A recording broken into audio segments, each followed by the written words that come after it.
Music and video games have gone hand in hand since the early days of the NES, when the catchy and now immortal Super Mario Bros. Theme was first played. For most gamers, the music of a game is an integral part of the overall experience, with some games becoming just as famous for their music. Other games have become even more well known for the music itself than the game.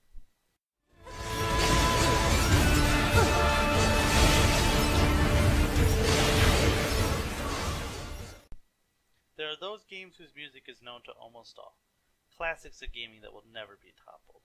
From your Legend of Zelda and its various versions of the classic overworld theme, to your Chrono Triggers with Zeal's theme Corridors of Time, bringing a sense of awe and wonder to all of us.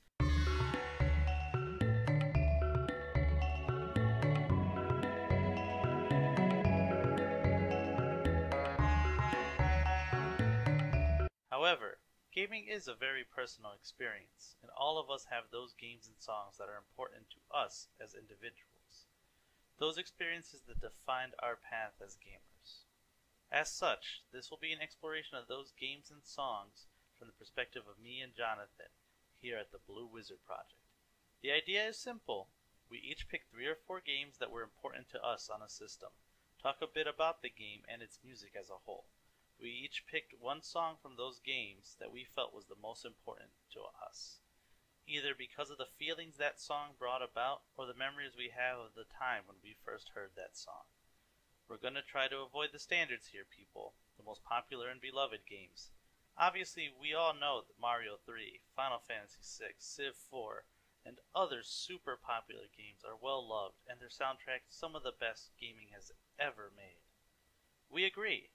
However, we hope to bring you a wider spectrum of games and hopefully pique your interest into a game you may have never played. So join us as we continue to explore those games and those songs that are important to us here at the Blue Wizard Project.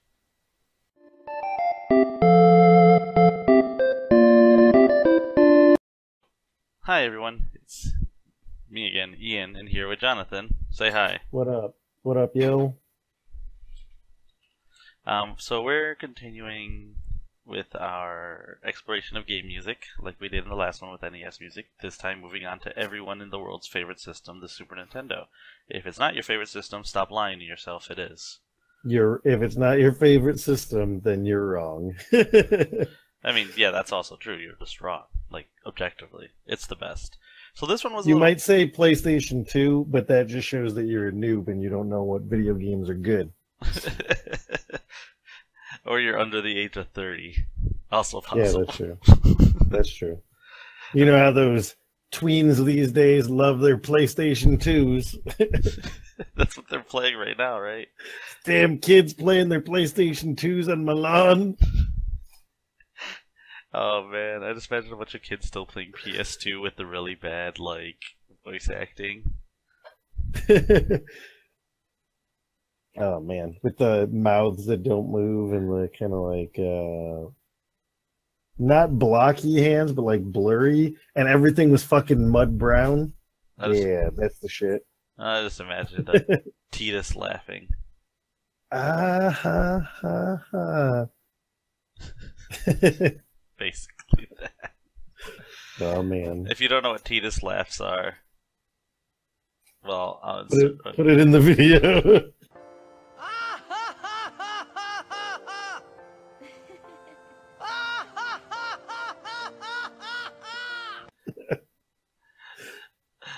Yeah. Alright, but anyway, so one of the things with this one was it was a little harder for both of us because the SNES has a lot of really good music. A lot of content. Also, I had the curse of my family only buying us the top tier Super Nintendo games.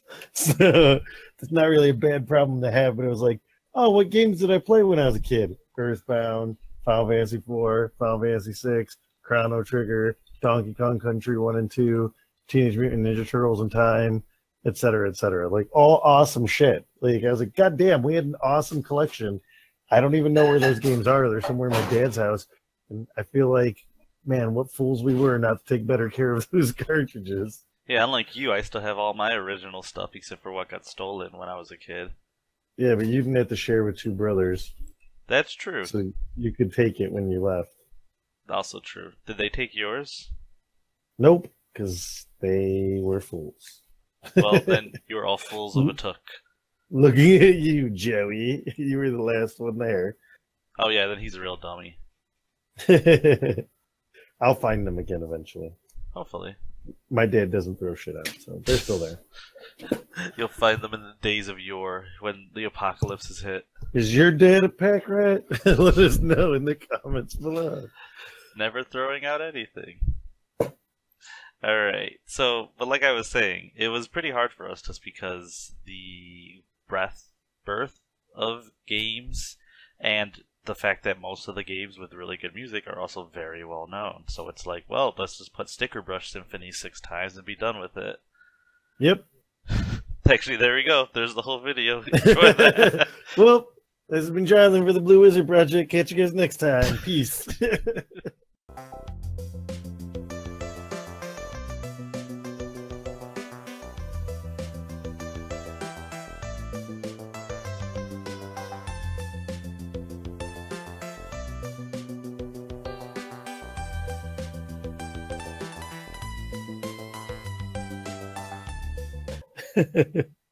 So, okay. For real, though. So it took us a little bit to figure out games that were important to us that weren't the major ones. You know, everyone knows Chrono Trigger. Everyone knows Super Mario World. Everyone knows. Mario RPG. Oh, God, so good. Yeah, Final Fantasy 6. Jesus, there's just too many. There's too many. Super Metroid. We could have done a whole video on the Super Metroid music. Jesus Christ. So it was Mega Man X. Yeah. Oh yeah. You could do a whole video of Mega Man X. Just the one. Just Mega Man X. I did multiple videos on Mega Man X. There was a little thing that was on our channel. You may have forgotten about it. I meant the music of Mega Man X, primarily Mega Man X1. But yes, you are also correct, you smartass.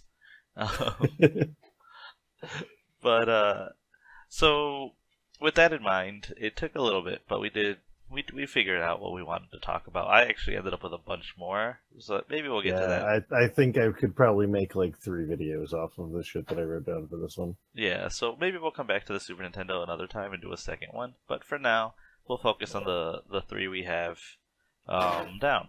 So for me, the first one, and we'll transition here to our actual video instead of just bullshitting for 7 minutes. We'll still bullshit, but it'll be interspersed with actual content. It's true. So our first, my first song, at least I should say, is from the game Illusion of Gaia. Good game. It is a good game. It's a real damn good game. So for those who don't know, Illusion of Gaia is a game by Enix, who at the time was kind of, before they were Square Enix, having a rivalry with Square over the game content of the Super Nintendo era. Actually, that went through the PlayStation era, didn't it? Yeah, it did.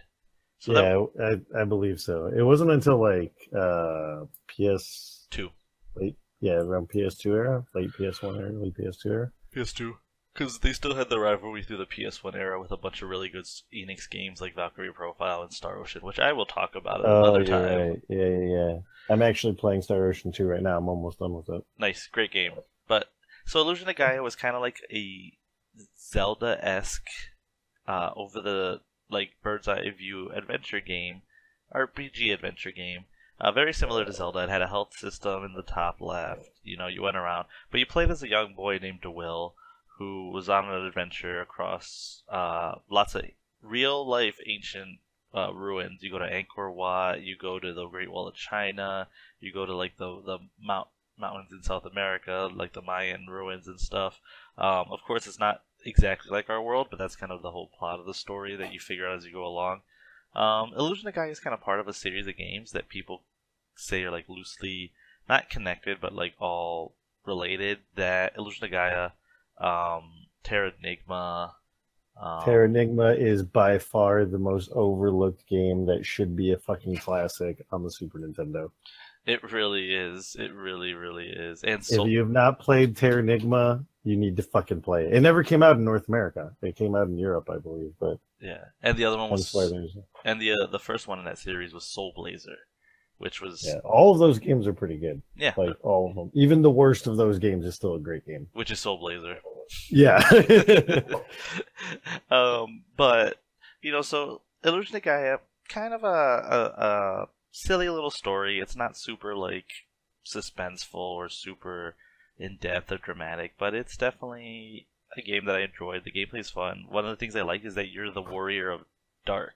So unlike a lot of games where the warriors of light have to stop the darkness, you're the opposite side of that. You're one of the warriors of darkness who has to like deal with this like spreading light that's causing havoc in the world. So it's interesting to see that other side of the coin. It's something they bring up in Final Fantasy III on the NES actually, that the warriors of dark saved the world before, and that this time it's the warriors of light, but it's always going back and forth. So it would be an interesting dynamic to see in future games, like, oh, we're the warriors of darkness. How does that play out? Because we still want to save the world because we live on it, but maybe we're all dicks. I don't live on the world. I'm from America.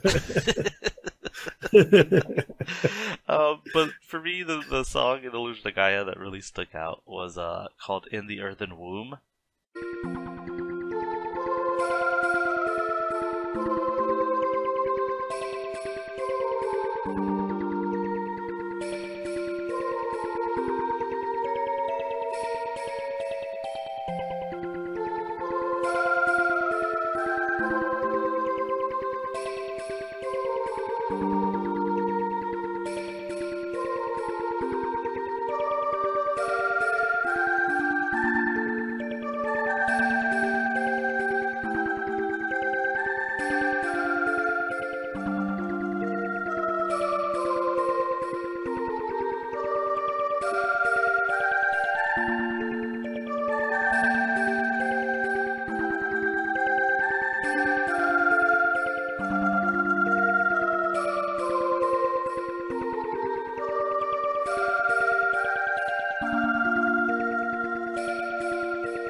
And it's a song that plays pretty often in the game. It plays if you save the game and then say you don't want to play anymore. It just goes to a screen of the save room, and that song plays. If you through the story, it plays a few times. All during very important moments in the game. Like when the group of friends who are all on Will's adventure get their memories back, and then near the end of the game when you're heading towards the last boss and flying through space. Don't worry, if you play the game, you'll understand. Yep. That song plays again as well. Old video game RPGs are kind of like anime. You can't really describe them without them sounding fucking stupid. And in a lot of ways, they were really stupid, but it was like a delightful stupid, like quite stupid. So, but this song, I really, really like it. I think it's probably one of the best songs in the soundtrack, if not the best, maybe the second best. I was gonna pick the one over the like Air Fortress song. But I picked this one because it plays, honestly, during, I think, the most important moments of the game, and where you really kind of get an understanding of like what the game's about, and important moments for the characters. So it's just a really important song as it intertwines in the way with the story of the game. And for me, like it always really made sense a lot because the story's a lot about Will's kind of adventure to find his parents and his family, and kind of making his friends along the way and realizing that there's, other people in your life can be important to you and what that means. So, I think it's a really good song. It's interesting because it's one of the, like, how RPGs tend to have, like, more slow, sad songs. It's, like, one of those, but it's not sad like the sad Chrono Trigger song, which everyone could just think of in your mind. Yeah. Like, you could just think of, oh, yes, that sad Chrono Trigger song. No, it's not like that sad. It's almost more like when you said that, all I could hear was the fucking caveman song from Chrono Trigger. That sad caveman jungle beat. That's oh no, now it's in my head too.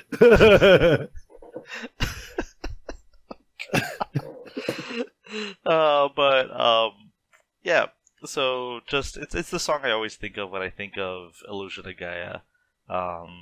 It's definitely the song for me that has the most impact. So that's my first one. Cool, cool, cool, cool. So my first one actually is not a song that I listened to when I was a kid. It's actually a song that I found while doing the Blue Wizard project while we were still playing through the Mega Man and Castlevania games. So the song that I'm picking for my first one is Blizzard Buffalo's theme from Mega Man X3.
I never played X3 when I was a kid, at least not that I can remember. I may have played like a stage or two at a friend's house or something like that. But X3 wasn't a particularly popular Mega Man game when it first came out, partially because it came out so late in the Super Nintendo's life cycle. And like at that time, like I believe the PlayStation was already out and 64 might have been out. Like 3D graphics were the whole like big thing at that time. So a 2D game, despite the efforts, if you've watched the videos that I've made of it, there is a bit of kind of Star Fox-esque wireframe stuff in Mega Man X3 to try to get people interested in it. Not a bad game. Mega Man X3 was actually one of the better Mega Man X games, which isn't really saying much since half of them are shit, but it was decently good. But this song from Blizzard Buffalo Stage was like worlds above the rest of the music in that game. So the Mega Man games, especially the early ones on NES, were like known for having amazing soundtracks. Like damn amazing. Yeah, like legendary. Like if the first time I went to an anime convention, literally every anime music video that they had just had Mega Man music placed over it because people love it so much. The thing is that as the Mega Man series went into the X series, and it kind of like lost its way in terms of what the series was and what people wanted. It kind of lost that magic. Like Mega Man X, Ian and I have talked about this multiple times, is like a damn near perfect game, amazing music, amazing gameplay. X2 and 3 were kind of the beginning of the end. The quality dropped a little. They were still great games, but the quality was definitely lower than Mega Man X. And then you have X4, which is a really fun game, but incredibly stupid.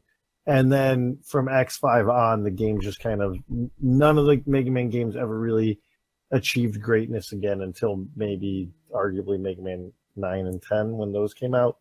And hopefully Mega Man 11 here in another little bit here. I think it comes out in the fall. At any rate, this song was in the X series, but really captured that kind of old, epic sounding Mega Man music. It was dramatic. It had like different parts of the song that sound different. It wasn't just like an endless loop of the same stuff. And it just really felt like when you were listening to it, like you were going on this epic crawl through an enemy's lair and fighting your way through the bad guy's lair. And then it has this like kind of sweeping part at the end that's like what I envision when you first walk in the room and the bad guy's there. Blizzard Buffalo was a pretty intimidating looking bad guy to begin with. He's pretty big and his moves are, you know, take up half the screen and whatnot. But yeah, it was just such a great song, and definitely not one that I expected. Like I said, after I finished Mega Man X, I expected a long, dark tunnel of shit until the end of the X series, and this was one of the few points of light. Honestly, one of the like last good things before Mega Man slowly declined into mediocrity at best. But to be fair, Mega Man X4 is pretty good. yeah, Mega Man X4 is a really good game. Like I said, like X4 is the last Mega Man X game worth playing. X8 is okay, but you could go without it. I play it through X4 and X1 maybe once every 2 years or so, just because they're just fun fucking games to play. But yeah, like I said, this one surprised me. It's not one that I heard as a kid, but it definitely had that Mega Man feel that I remember as a kid playing Mega Man on my NES and playing Mega Man X on my Super Nintendo. So. Now, here's my question, because I found it very interesting, because you pointed out when you were playing it that was your favorite song in the game. Yeah. That's probably it, because I was like, really? That seemed like a... what's the word I'm looking for? Slow... I don't know, not as exciting song as some of the other Mega Man music. Yeah, that's true. So, I don't know, something about it. It's just like... it feels more atmospheric, I think. Like, it's this ice stage where, like, the wind is blowing and... I don't know, something about it, just it captured that stage really well. I feel like ice stages you can get away with not having hype music. Donkey Kong Country is like a good example of that. Like all of the ice stages in that game have this really slow atmospheric music, and I think it just captured it really well. Generally, Mega Man music, the best Mega Man music are the ones that get you like really hype. yeah. Which is why the old ones are so good. They were really, really good at doing that. But yeah, something about that atmospheric tone to it just clicked right with me. Yeah, I mean, you never know what really gets with you. Like I said, like the one I picked for Illusion of Gaia, it's not the most hype song in the game. It's more the kind of atmospheric, calm one. Yeah. All right. Well, I don't disagree. I think it's a good Mega Man song. I personally think the best Mega Man ice level is the one in Mega Man 8, but that's just my opinion. Actually, Mega Man 8, I have so little frame of reference for because I've only played through it one time in my entire life. Yeah. Because we didn't own it back in the day. And then I didn't even get to play it for the Blue Wizard project because that's the one that you chose. Yeah. So I have played Mega Man 8 and Mega Man 5 on the Game Boy the exact same amount of time. Oh, Jesus. I would honestly go back and play Mega Man 8 one time just so you can hear the Dr. Wily. Yeah, that's classic though. I do remember that stuff. I'll probably go back and play it again eventually, but maybe next time the X collection goes on sale on the Switch, I'll pick it up. Or the Mega Man collection. That fucking voice acting is so bad. It's so bad. All right, so my second song is from a SNES game, which is very... That's good, because it fits in this list. Yeah, I was going to say it's from a game that's very important to me because it taught me that as a little kid I was dumb and didn't understand how video games worked. Was dumb? Oh, you're real funny. Funny guy. Oh, God, wrecked. Oh, Jesus. The game was Shadowrun for the SNES, and there was also a Shadowrun on the Genesis, but we're talking about the SNES one here. I think I've played the Genesis one, but I don't know that I've ever played the SNES. I've never beaten it. They're kind of they're very different games. The SNES one basically plays a guy named Jake Armitage. You wake up in a morgue and you have no idea what the hell is going on. And Shadowrun is kind of a isometric view point and click adventure game, but mind you, before Shadowrun I had never played those kind of games. This is before I played Baldur's Gate or Neverwinter Night or any of those kind of things, or Fallout. Back when PC gaming was not like a huge thing, so that was very much a PC genre of games. Yeah, exactly. So I had no idea what the fuck I was doing, and like the game is not very intuitive in what you need to be doing because basically that's your story. You wake up in a morgue and you have no idea how you got there, and the whole point is to try to piece together what happened. In the Shadowrun universe, so you're in Seattle, I think like 2051. It's a cyberpunk world with magic. That sounded a lot farther away when we were kids. yeah, right. You're like 2051. That's like forever away. Now we're like that's like 30 years. That's like 30 years. That's like 30 years, Jana. We're gonna be some very disappointed 60-year-old men when it doesn't look like Shadowrun. Yeah, when I'm not in my cyberpunk future with my robot wife and my flying car, I'm gonna be real mad. But so the story takes Jake throughout, like, you know, typical cyberpunk fare. You go through the slums and ups and downs of Seattle, trying to piece together his past, why he was in a morgue, and what happened. Along the way, you meet, you know, other runners who join up with you.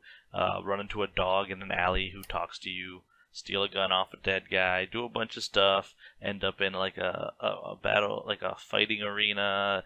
Go through corpse stuff. It's a crazy game. Typical week in Seattle. Yeah, fight vampires. You know, Seattle stuff. But for me, with this game, the song that really stuck out was the one that you hear right as the game starts, like as you pull yourself out of the morgue, and Jake rolls off the I don't even know what they're called, the place where you put dead people into the like wall. I have no idea what that would be. What is that slot called? Yeah, like the slab that they put you on. A dead guy tray. Yeah, I'm basically. pretty sure that's the technical term for it. Yeah, so when you pull yourself off the dead guy tray, this music starts up, and it's called Seattle Blues.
That song is awesome.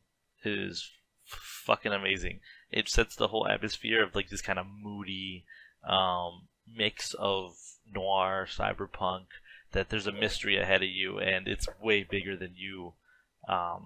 You know, you're trying to figure out who you are. You're trying to work the shady undergrounds, and all these people are after you. And a lot of people don't want you to find out the answers. They just want to put you 6 feet underground, and you got to rely on a bunch of assholes as your friends. And most of them are, and you run into some people who aren't, but most of the runners, you can pay them to join you for a while, and after a while they'll be like, well, my contract's over, and they'll just leave you wherever you are. You eventually do find some people who don't, some like, because they're story related, like a girl with a foxtail named Kitsune, and some other stuff, but no, that song, and it plays through a lot of areas of Seattle. Not all of them, though.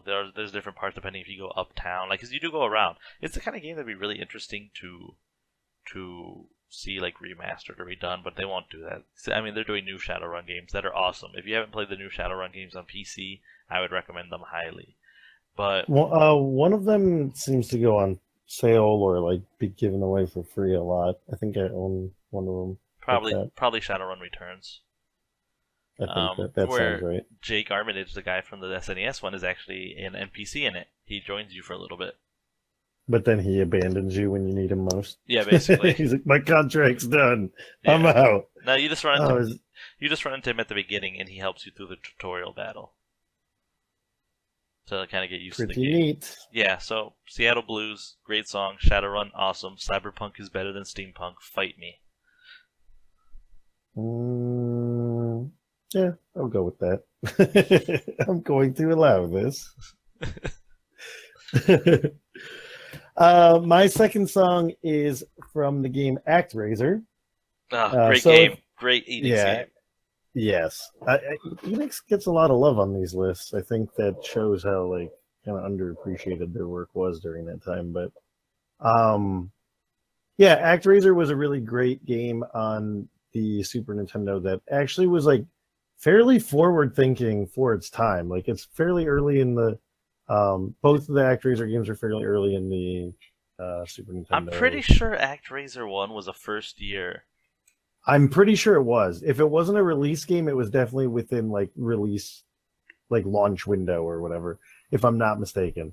But like the thing that was really interesting about this game was that it was a mix of two genres together. So you had an area where you were kind of this like mode where you're a god. That's the whole premise of the game, and you're building a town and defending it from demons and stuff like that. Kind of a strategy light, SimCity light kind of mode. And then when you would fight against monsters and stuff, you would go into a side-scrolling action platformer mode.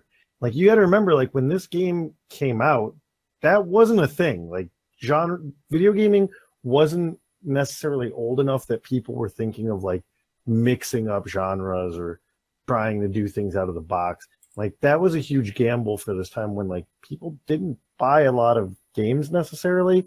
So like yeah, at that time video gaming was largely seen as like a kid's thing, and like you didn't really have a lot of money. And like, so real quick before you continue, ActRaiser was released in 1991. Oh damn! I'm pretty sure it was the same year as. That sounds right. Yeah. One thing I do want to put into this, ActRaiser was the game that made me want to get a Super Nintendo. Actually, not Super Mario World. ActRaiser. I had a friend who had it, and I watched him play that game, and I was like, I want this. I want this game. I want this system right now. I need this in my life. I had actually seen ActRaiser. Maybe my uncle had rented it, or cousins owned it, or something like that. I did not own this game, sadly. But I did play through a lot of it. I don't know that I ever beat it back in the day on like emulators on the computer. I beat it as a kid. Soup's illegal, but I mean I didn't do that. But hypothetically, if I did, that's when I would have played it. Yeah, I beat it as a kid, and yeah, it released 2 months after the SNES was released in the US. Yeah, same launch window. So this game was really good, and it has amazing. Like there are so many great tracks from this game, and Ian actually was surprised that I chose the one that I'm going to pick, which is Sacrifices.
And the reason why I picked this song was because this is back in the day on my old crappy PC that we had. My brothers and I had installed RPG Maker 95 on it. It was like half translated, like half the shit was in Japanese, but because we didn't have a Japanese language pack on our computer, just like squiggly lines and boxes and wingdings, symbols and shit. And I started making this RPG. I had this idea for a story. I had to be like, I don't know, maybe like 12 at this time, 11 or 12. And I had this idea for a story, and I started piecing it together, and I made the opening like cinematic for it, which was the main character kind of from the future of the game talking about his backstory and about how everything in his life had fallen apart. It was super angsty. It was angsty as shit. I still have the script for it somewhere, and I'm sure if I read it right now, I'd be like, oh, Jesus, what was I thinking? But it was really cool to me, and it was this really cool start of this story that even to this day I still work on. And it's the world that all of my D&D games are set in. Even to this day, I teach a D&D class at my school, actually, and the kids in that class play in that world that I made when I was their age, like 20-something years ago. Oh, Jesus. Yeah. But this song reminds me of that. It reminds me of my start into RPGs. Super Nintendo is really where I started playing RPGs. I was actually same super lucky because the first real RPG that I ever played was Chrono Trigger. Really? And yes, Mine we was didn't Final Fantasy 2. We didn't own Chrono Trigger. A guy from our church had it, and he let my older brother borrow it, and it blew our fucking minds. And then after that, it was like every RPG, any game that was remote RPG related, we had to get our hands on. And RPG Maker 95 gave me a chance to like start making stuff. It was what I made on it was really bad. Like it was just horrendously bad. But this song, like I said, it captured it. And what I had done when I made that scene is I just went on like these old websites where you would find like probably like a GeoCity site that had like a ton of video game MIDI songs, right? And found this one by chance. And actually at the time I didn't even know it was from ActRaiser because I hadn't really played the game yet. And yeah, just like it captured that world. And actually for a long time, and every once in a while I still do it, when I DM games in that world, when I read the intro, I still play this song to it. It's kind of like the unofficial theme song to my D&D world. So that's why I really like this one. If you haven't played ActRaiser, excellent game. Go play ActRaiser. Play it. For real. And if you're the kind of person that listens to video game soundtracks, then this one is a A+ selection. My choice would have been Bloodpool, because Bloodpool's a fucking awesome looking level.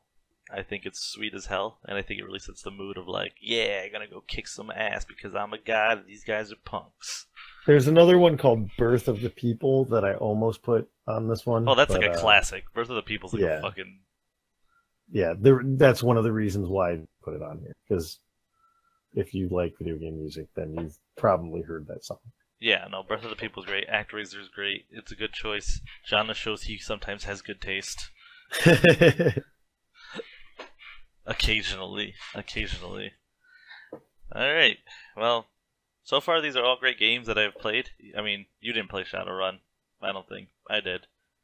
Yeah, like I said, I can't remember if I played the one on Super Nintendo. I know I played the one on Genesis. Yeah, one of the things we brought up when talking about this is that I played a lot more games than you guys, mostly because you had two brothers that you all had to share shit with. And we lived next to a little shithole rental place that rented games for $1, so I just often rented random games for $1 just to see what the hell they were. A lot of them were bad. Yeah. A lot of them were bad.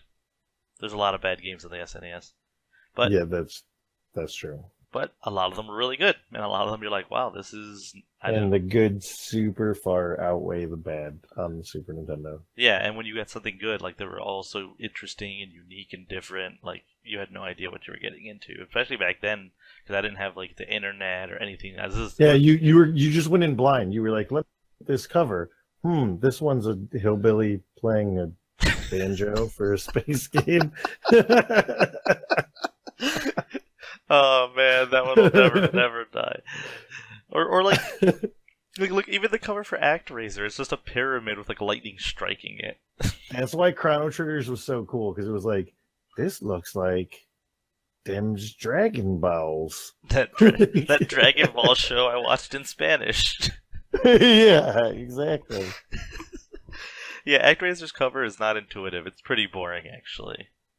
Yeah, it's just the name with like lightning shooting out of the bottom of it, hitting a pyramid. Yep. Yep, but the game itself was great. That's and, also back in the day when you read the description on the back of the box. Yep. Now, if you notice, games don't have descriptions at the back anymore. They just have like a few pictures and like. Well, most people don't even buy physical copies of games anymore, so. Shut up. The back of the text on Steam? Shut up. Oh, man. I will never get rid of my games.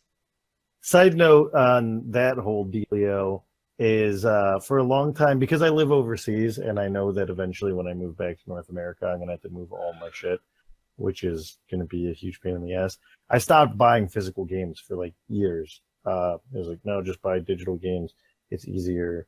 But recently I've started, like, the games that I know that, like, oh, I'm really going to enjoy this one, or they're, like, a franchise that I really like, I will buy a physical copy for them. The game series that got me to do that was Uncharted, because I played the first ones. I had picked them up really cheap at a used game store. I was like, oh, man, I want these if my account ever gets turned off or there's some corruption and I can't re-download my shit. I want to be able to play these games. And being able to, like, let your friends borrow your games and, like, now this is the thing that's completely died off, but like the old like instruction booklets. That was like the shit, man. Like you'd be in the car and it'd be like, okay, we're driving home from Toys R Us. R.I.P. Toys R Us. We always live on in our dreams. R.I.P. in peace. Yeah. And like during that ride, like it wasn't even a particularly long ride because we lived close to the mall, but like that's all you would do is like flip through the book and like read all the pages and like see all the pictures and get so hype about the game you're going to play. And like you said, we had brothers, so we had to like draw straws to see who would play first. Like, okay, fuck you. You get to play the game. I'm going to read the book in the other room so it doesn't spoil anything for me. That's great, dude. Good stuff. That's super funny. No, I was lucky in that like my sister didn't really like to play games too often. We played some like Super Mario World and Yoshi's Island and stuff. Not Yoshi's Story. That game's garbage. But most of the time she just liked watching me play games, and like we would hang out and like I would play through like RPGs and stuff, and she would watch. We would play some 2-player games together, though, like Ninja Turtles and Turtles in Time and stuff. Because that game's awesome. Yeah, God, Turtles in Time is legit. Yeah, it's for real fucking legit. But the one thing I was gonna say, Illusion of Gaia's instruction book. Remember, it was the whole game walkthrough. Oh yeah, that's right. Yeah, Illusion of Gaia had the whole walkthrough, how to get all the red orbs and everything as the instruction manual. Just like, do you remember what game also had that? That had the whole the whole walkthrough on it. I feel like once you say it, I'm gonna be like, "Oh, you fucking idiot! You knew that." What was it? Earthbound. Earthbound. Well, Earthbound came with a strategy. Yeah, that's what I'm saying. It came with a whole strategy guide. Like the whole big box. Like that was the first thing that popped in my head. But I'm like, no, that was like legit strategy guide. It wasn't just the. No. The one in Illusion Guide is a smaller version, but it's the full strategy guide. It tells you how to get through the whole goddamn game. Yeah, Earthbound came. This is the thing that pissed me off. Is we had that. We were like, throw this fucking cardboard box away. Oh, this strategy guide, beat the game. Don't need this. Fucking throw it in a pile of books that gets all ripped up. That shit's worth cash money now. The fuck was I thinking? Like, that one's on me too, because my brothers don't even like Earthbound. I'm the only one that likes that game. That's another one I go back to every few years. I don't know. I wasn't a huge fan of Earthbound back in the day. I loved Earthbound. I loved Mother 3 though, so maybe I'll go back and give Earthbound a chance. Mother 3 is really good. Mother 3 is really good. So maybe I'll give Earthbound another chance at some point. Mother 1 is kind of butt. Don't play that one. So my last game is not a very great game, which is... Super Ninja Bros. Oh, yeah. No, I'll never subject any other mortal to that again. No, it was a good game, and it's one I rented quite a bit with my friend because it was a multiplayer game, and that was always a fun thing on the Super Nintendo. That game was Super Double Dragon. Yeah, I love the old Double Dragon games. Yeah, they're pretty great. Any multiplayer game that my brothers and I can play together. And by brothers, I mean Anthony while we shun Joey. Yeah, that sounds about right. Double Dragon 3 is terrible, though. Yeah. The rest are great. But Super Double Dragon's a pretty good game. Plays kind of clunky and weird. It's very strange to get used to it until you're used to it, and then you're like, okay. The game has like no negative story. You're like, I have no idea what's happening. You started Vegas. It makes you forget the story of the RPGs you've played. Basically, you start in Vegas, and then you go to an airport, and then you're outside a dojo listening to classic Double Dragon music. But that's where, for me, the game, the song that follows that is the one that stands out the most and really makes me think, like, playing that game with my friends and just the good times we had. And that song is called Headquarters.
And it's strange because in every other version but the American version, this song is for the last level.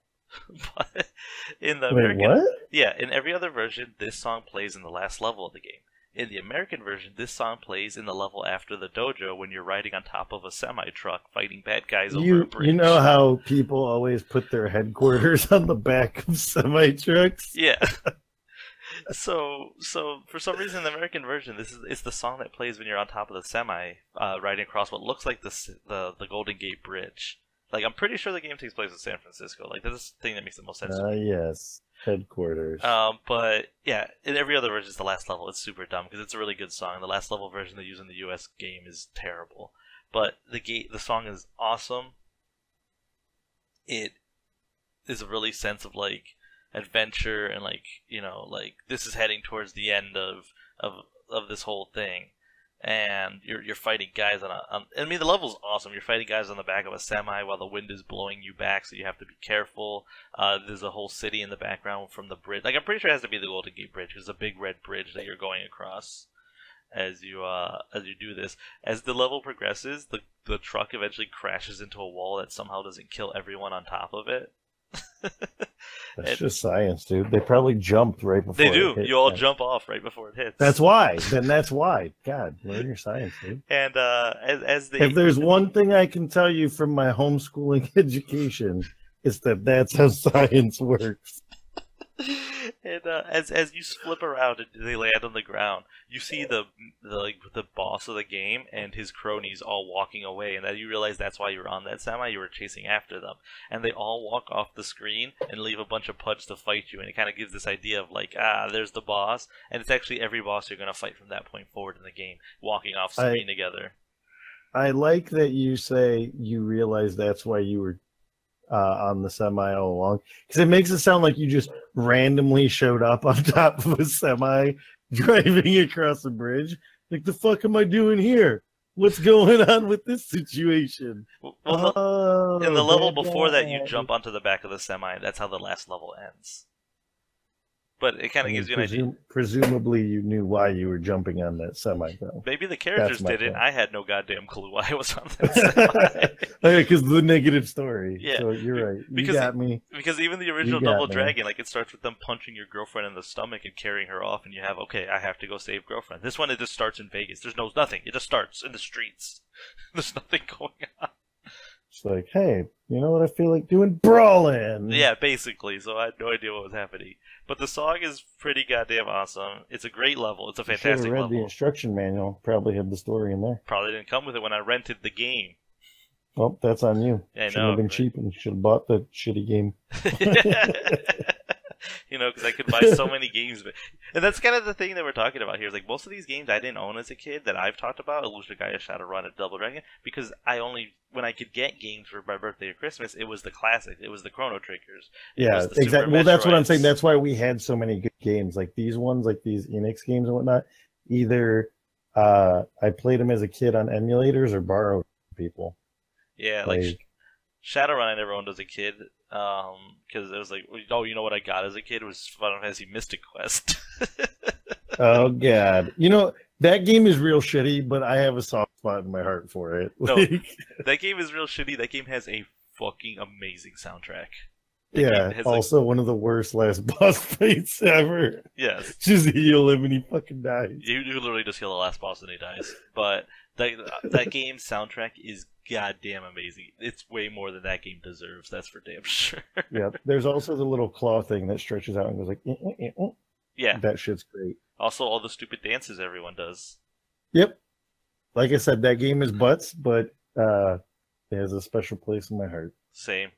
So I got that instead of like Shadowrun or Illusion of Gaia. You know, I'm good. I'm cool. All right. My next game is not a bad game, not a great game, but yeah, it's Buster Bust Loose. That game was, to be fair, like as a little disclaimer on this, I haven't played this game in probably a good 15, 20 years, so could be wrong about this, but it was like a pretty challenging, fairly competent platformer that put a lot of effort into really capturing the art and stuff from the old Tiny Toon Adventures cartoons. It was like every level was kind of like a different theme. And the stage that I think has the best music in it is stage 3, which is the like haunted house level.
This level gives you kind of mixed themes because this song is like a legit song for like a ghost infested kind of haunted mansion area. Like this song would not feel out of place in any RPG of that era. But the graphics are like kind of bright and cutesy and stuff. So it's like this weird like, oh, here's a creepy song with a happy Looney Tunes aesthetic pasted over it. But the game itself, from what I remember, was pretty good. And I never beat it. It was pretty hard. There's like a stage, the 6th stage, which is a song I almost chose. That's like a Star Wars parody, and I never beat that one. I think that might be the last stage, but I don't actually know. But yeah, this song is really good. It has this kind of haunting quality to it. It's a good like just kind of spooky vibe to it. It would be a good like if you could find a redone version of it it would be good to like play in the background while you're doing like a ghost thing in D&D or something like that. I just really liked it, and yeah, Buster Bust Loose is one of those games. I don't know where that cartridge is anymore. I don't play emulators anymore because I'm an adult with money who can afford to support people who put out great games. Honestly, I will play emulators of games I own just because I don't want to pull my Super Nintendo. Yeah, no,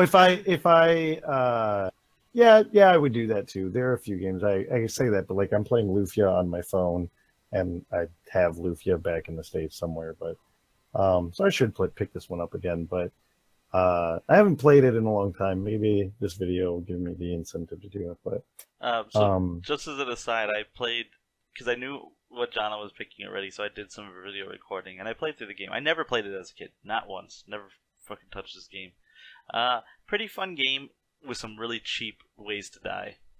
Oh yeah, for sure. I remember that as a kid because it's like just trying to burn through your lives so you get more replay value, right? Like, yep. That's basically. But yeah, from what I remember, it aged decently well. Like I still played this game up until like I left for college, right? So that level was pretty cool though. It was a pretty cool level. The second level is bullshit. They had some like pretty cool mechanics where you could like run up walls and stuff, and then you like run up the wall and jump to like get to different areas. And yeah, like it's a pretty solid game. Not like the best of the best you're gonna play on the Super Nintendo, but like pretty good, pretty solid. I don't know why we own that one, but we did own that game. Maybe my brother got it for his birthday or something like that. It's one of those things. Maybe you guys just really like Tiny Toons, and you know you got it because. Like I remember watching Tiny Toons, but I don't think we were like all about Tiny Toons. I don't know. That's on you, man. Who knows? One of those mysteries of life. So with that, then we have gone through our main 3 songs as we had planned in time shorter than the last. Yep, I was just thinking that we're ahead of schedule. So just like the last time, we both picked an extra song, and that extra song breaks the rules of something that was important to us as a kid, and or not from a mainline game. Whatever rules, the rules go out the window. Rules have no place here. This is anarchy now. Yep. That's why my game is from the Sega Saturn. I thought you were going to say Sega CD, and it was going to be Night Trap. It's actually Wild Woody from the Sega CD. Oh, Jesus. So, again, just like last time, we're not going to get too far into the game's like information and stuff, just a little touch on it. So my extra song is going to be the Underworld theme from Terranigma. Oh, God, Terranigma is so fucking good.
That's one I need to go back and replay. Yeah, Terranigma is super good. Like we said with Illusion Gaia, it's probably the best of those. Undeserved gem. Never came out in the US. So I had to play this. I had to play this on an emulator. I would buy. That game cracks me up because it's like Mode 7. And here's the thing: I would buy Terranigma in a minute if they released it on anything. Oh yeah, absolutely. Like you hear that Nintendo put Terranigma on something, and I will buy it. I don't give a shit. But the Underworld theme is the theme, the first world map theme. Like it takes a little bit to get into it, but it's the map theme of the first area in the game because the game starts on the ground. I'm not going to get into the whole reason why you live underground, that your guy's name is Ark, that you're trying to bring life back to the planet. Play the damn game. It's awesome. The story makes no sense. There's a part where the story makes no sense, but the mechanics of the game are just A+. Yeah, and like the music's great. The game plays amazingly. There's a point where you are reborn as a baby that a different version of your girlfriend raises. I'm not even going to get into the explanation of that. You know, normal shit. You know, animation. Yep. Maybe that's why it wasn't released in America. It's a very strange game, but it's a very good game. So that's mine. Underworld from Terranigma. Yeah, that's a great one. Okay, my one is from a game that everyone already knows, and that is from Final Fantasy VI. If you don't know it, go play it.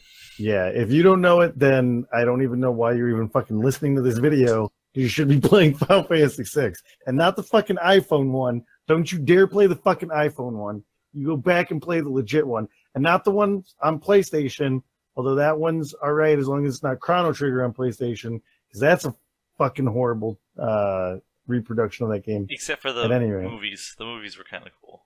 Yeah, the movies were cool.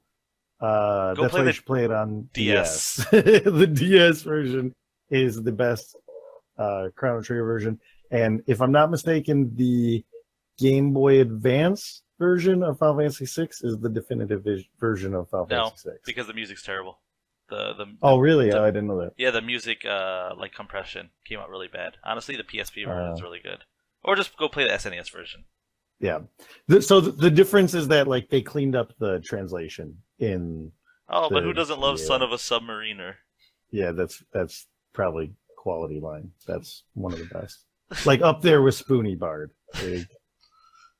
All right. So anyway, it's from Final Fantasy VI, and the song that I'm choosing from this one is Realms Theme.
And the reason why I chose this one for this list is that even though it's from Final Fantasy VI, I think that this is a song that's often overlooked, just because Final Fantasy VI is arguably one of the best video game soundtracks of all time.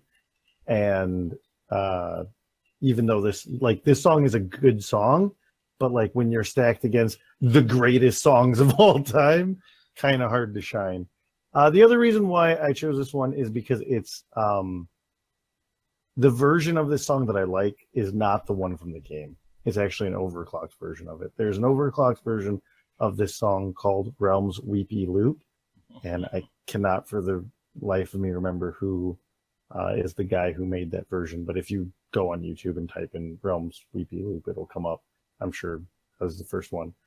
This song is kind of special to me because I started listening to it when I lived in Japan, and it was like my first time out on my own as an adult, like left college behind, left the fucking country, was living in this small little area of Osaka on the outskirts of it.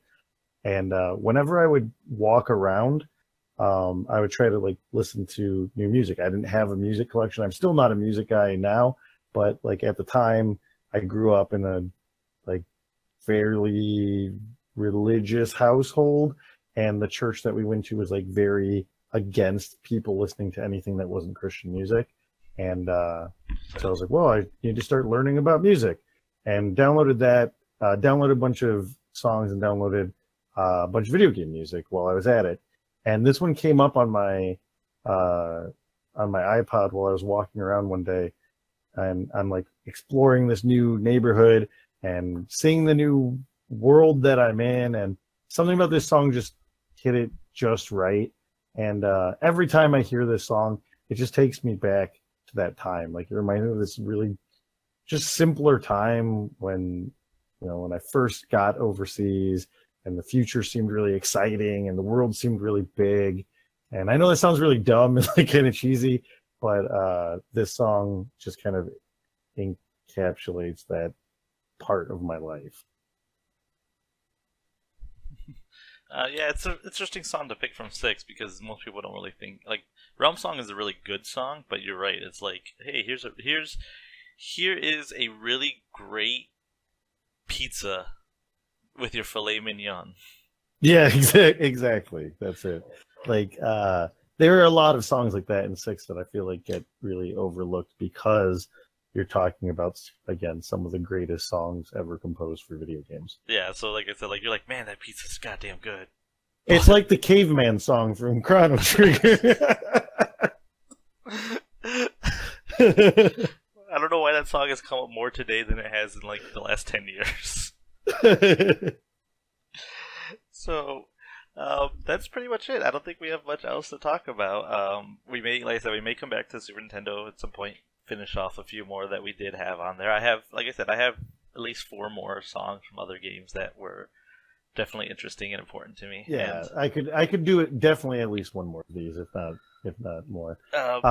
Let us know what you think we should do next if you're interested in these videos. We're thinking about maybe either PlayStation or Sega Genesis next. I'm thinking Genesis. Let's keep it like chronological.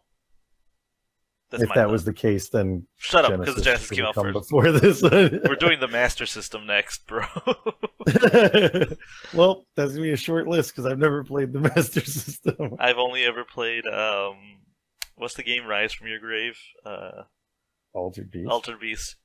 That's the only one I ever played on the Master System. There's like I think I played a little bit of the Sonic game. Don't lie, you played Alex Kidd. No, that game always looked really fucking dumb to me. I don't know why. The thing is, this last diversion before we wrap up this video, I owned a Sega Genesis. We had both the Sega Genesis and Super Nintendo. We were very fortunate in that. The Genesis, not a good system, guys. Like it doesn't have a lot of good on it. Like the games that are good, like that were great during that time. Are you talking about the Sega Genesis or the Master System? Sega Genesis. I'll fight you on that, motherfucker. No, here's the thing. This is my argument with it, is that if you go back and play the best of the best on Super Nintendo today, still amazing games. If you go back and play the best of the best on Genesis, they don't stand the test of time very well. Well, this is where let us know in the comments what you think.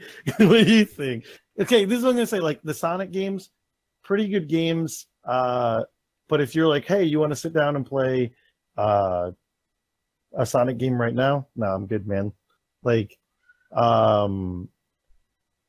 Altered Beast is good, but most people hate that game. Like, I don't know. I don't think the Sega Genesis has aged as well. It was an important system. Don't get me wrong.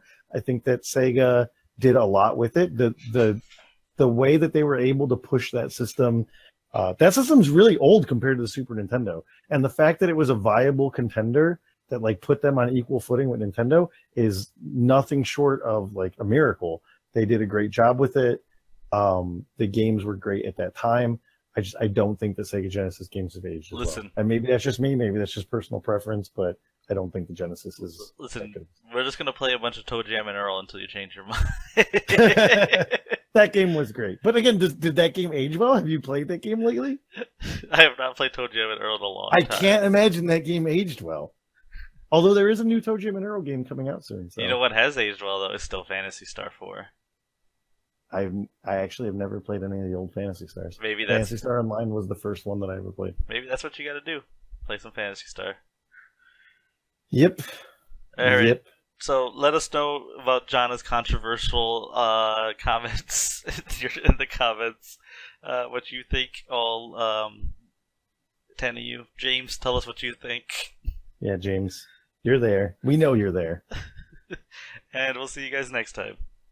Also, Ian, you better play the fucking caveman song as the outro. You don't tell me what to do. All right, guys. This has been Jonathan. I'll catch you guys next time. Peace. Bye.